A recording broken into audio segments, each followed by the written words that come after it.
Hello, welcome to Rankistan. हर रोज़ जो खाना हम खाते हैं उसमें सेफ़ क्या है और पॉइजनस क्या है, इसका फैसला करने के लिए वैसे तो पूरा एक डिपार्टमेंट और उसके साथ कई सारी छोटी छोटी संस्थाएं मिलकर के काम करती हैं। लेकिन सतही तौर पर जब हम बात करें तो सबसे पहले नाम आता है फूड सेफ्टी ऑफिसर्स का, जिनकी वैकेंसी के बारे में आज हम बात करने के लिए हम यहाँ आए हुए हैं। ये सिर्फ एक नौकरी नहीं है, यह एक जिम्मेदारी है जिसमें आपके एक डिसीजन से लाखों लाइफ्स इम्पैक्ट होती हैं। लेकिन क्या आप एलिजिबल हो इस पोजीशन के लिए? कैसा होता है इसका एग्ज़ाम और क्या सिलेबस आपको पढ़ना होता है, कितनी सैलरी मिलती है और किस टाइप का काम आपको फील्ड में करना होता है। आज हम बात करेंगे फूड सेफ्टी ऑफिसर के कंप्लीट कैरियर रोड मैप के बारे में। एलिजिबिलिटी से लेकर के सैलरी, स्टडी सोर्सेज से लेकर के सिलेक्शन स्ट्रेटजी तक सब कुछ हम इस वीडियो में कवर करेंगे। और जो कुछ पॉइंट एक दो बच जाएंगे उसके लिए हम दूसरे वीडियो में उसे कवर करेंगे। अगर आप सीरियस हो एक सिक्योर गवर्नमेंट जॉब के लिए तो ये वीडियो आपके लिए एक टर्निंग पॉइंट बन सकता है। तो देखिए, सबसे पहले हम बात करते हैं एलिजिबिलिटी के लिए।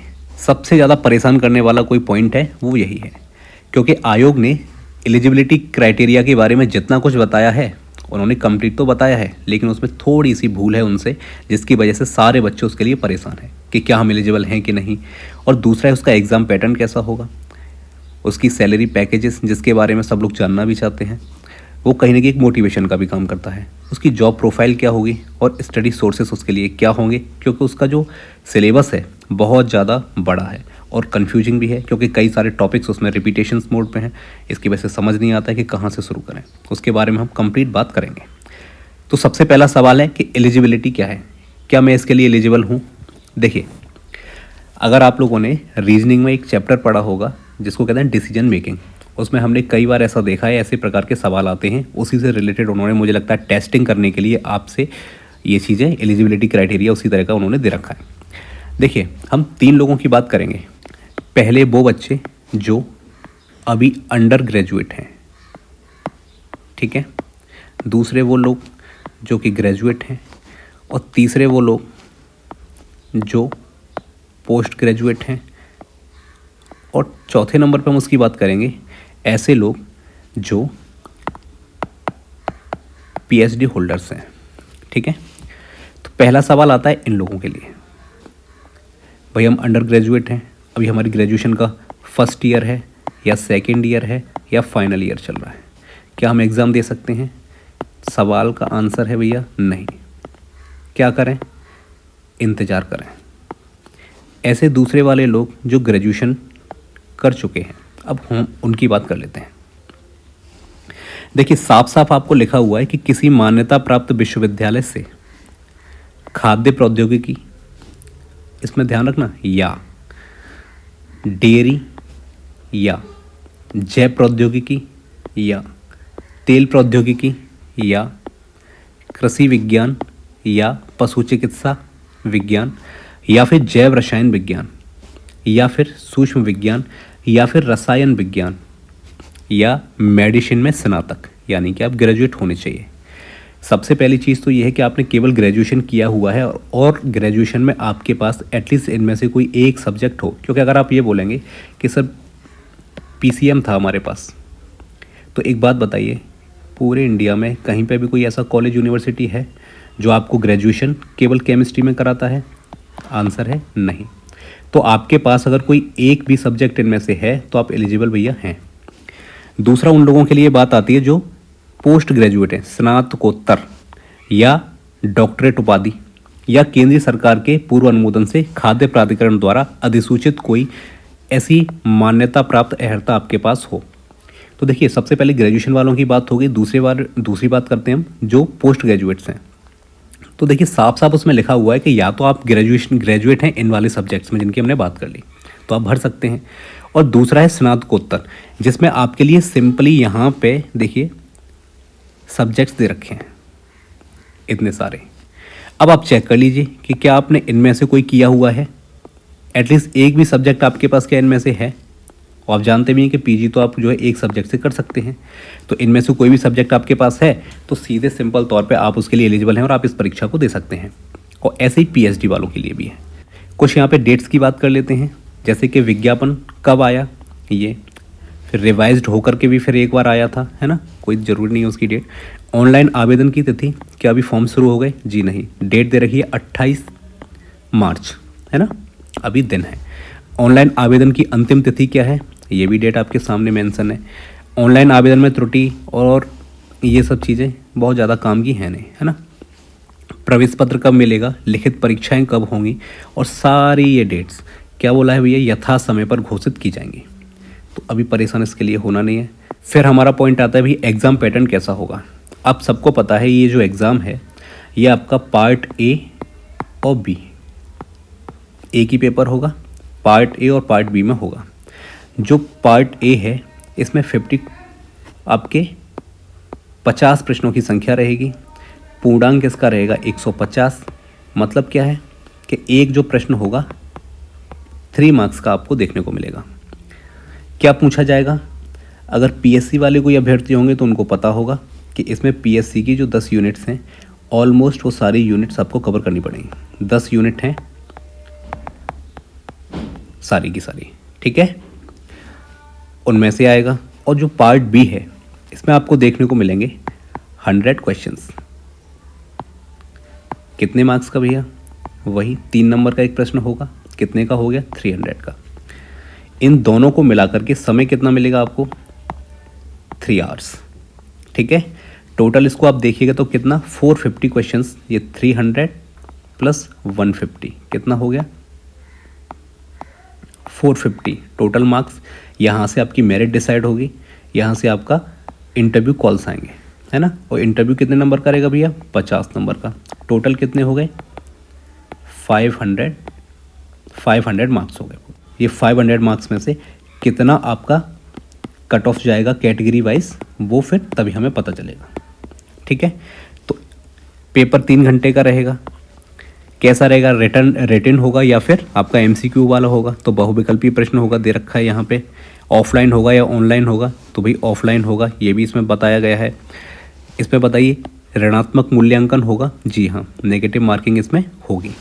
आपने 4 प्रश्न किए, उनमें से आपका एक गलत हो जाएगा, तो वैसे तो आपके 3 मार्क्स मिल रहे हैं, लेकिन एक उसमें से माइनस होकर आपको कितने मिलेंगे? 2 मार्क्स। दोनों भाषाओं में होगा, बहुत ज़्यादा परेशानी वाली इनमें बात है नहीं। वर्क प्रोफाइल और ड्यूटीज़ की बात कर लेते हैं, क्या रहेगी। देखिए सब समझते हैं फूड प्रोसेसिंग के बाद, फूड प्रोसेसिंग का देखिए मतलब क्या है, खाने को ज़्यादा टेस्टी बनाना और लंबे समय तक इसको प्रिजर्व करके रखना, यही इसका काम होता है। लेकिन ये करते समय अनेक प्रकार की टेक्निक्स होती हैं, उनका यूज़ किया जाता है, और उन टेक्निक्स को इस्तेमाल करने में फूड की जो न्यूट्रिशन वैल्यू है वो कम तो नहीं हुई है, पॉइजनस तो नहीं हो गया है, कोई ऐसी चीज़ें केमिकल्स यूज़ तो नहीं किए जा रहे जो हेल्थ के लिए अच्छे नहीं हों। ये सब चेक करना ये किसका काम रहता है भैया? फूड सेफ्टी ऑफिसर्स का। अनेक प्रकार की टेक्निक्स होती हैं जिनसे ये लोग पता लगाते हैं। तो देखिए पहला इनका काम रहता है निरीक्षण और निगरानी, यानी कि इंस्पेक्शन और मॉनिटरिंग का काम रहता है। जितने भी आपके होटल्स, रेस्टोरेंट्स, मिठाई की दुकानें, इन सब पर आपकी खाने की वस्तुओं की गुणवत्ता की जांच करना, जो पैरामीटर्स FSSAI द्वारा निर्धारित हैं उन पर वो खरा उतरता है या नहीं, उसके हिसाब से उनकी जांच करना, सैंपल्स एकत्रित करना, सैंपलिंग करना और उनको फिर प्रयोगशालाओं में भेजकर उनकी जांच करना। खाद्य मानकों का अनुपालन करना, ये कौन करता है? जैसे कि आप कोई दुकान खोलना चाहते हैं तो उसमें लाइसेंस पंजीकरण, उन प्रमाण पत्रों की जांच करना, आप खाद्य नियमों और मानकों का पालन कर रहे हैं या नहीं, यह सुनिश्चित करना इनका काम रहता है। फील्ड का जॉब रहता है, सिविल ड्रेस में रहते हैं मोस्टली। और फिर इनका काम आता है जागरूकता और प्रशिक्षण देना। हम हमारे ग्राहकों को बता पाएँ, कर्मचारियों को जागरूक कर पाएँ, है ना। और स्वच्छता और सुरक्षा से जुड़े हुए प्रशिक्षण कार्यक्रम आयोजित करना, ये भी इनका क्या होता है? एक अच्छा काम होता है। रिपोर्टिंग और रिकॉर्ड की रखरखाव करना, निरीक्षण रिपोर्ट तैयार करना, दस्तावेजों का रिकॉर्ड रखना और कानूनी कार्रवाई और इन्फोर्समेंट लॉज का करना, खाद्य सुरक्षा मानकों के उल्लंघन पर कार्रवाई और दोषपूर्ण खाद्य सामग्री को जब्त करना और नोटिस जारी करना, ये इनके होते हैं काम। और अगला वीडियो जब हम लेकर के आएंगे तो उसमें आपको कंप्लीट सिलेबस जो है इसका पूरा कंप्लीट सिलेबस, कंप्लीट जो सिलेबस है इसका, है ना, संपूर्ण पाठ्यक्रम,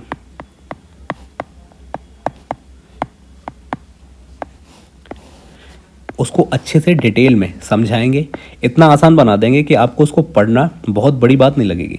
क्योंकि उसमें देखिए मैं आपको बताऊं, कई सारे टॉपिक्स जो हैं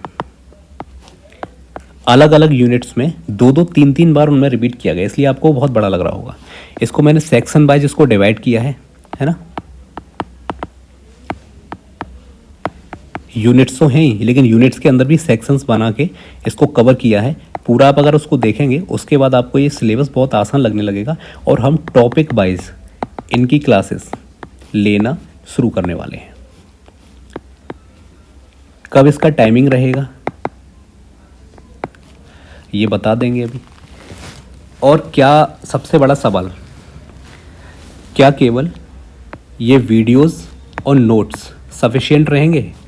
तो आप मेरा यकीन मानिए, अगर आपने ये सारे वीडियोस देख लिए और ये नोट्स जो प्रोवाइड आपको कराएंगे, इनको काफ़ी रिसर्च करके बनाया जा रहा है, और इनके साथ ही साथ इनके एमसीक्यूज का जो लेवल होगा वो न केवल मध्य प्रदेश में जो 10 से 15 साल पहले जो पेपर हुआ था उसको देख करके, इसके अलावा अदर स्टेट्स में जितने भी एग्ज़ाम्स अभी हुए हैं उन सबको एनालाइज करके इनको बनाया जाएगा। अगर आप ये एमसीक्यूज कर लेंगे और ये वीडियोस देख लेंगे और नोट्स आपको प्रोवाइड कराए जा रहे हैं, इनको अगर आपने कर लिया तो आप इस एग्ज़ाम के लिए सफिशिएंट आपके लिए रहेगा। आपको न तो कोई बुक लेने की आवश्यकता पड़ेगी और न ही आपको कोई ये जो महंगे स्टाइलिश कोर्स बनाए जा रहे हैं वो किसी का लेने की आवश्यकता होगी। ठीक है, केवल ये कर लीजिए। बाकी पार्ट ए की मैं बात करता हूँ।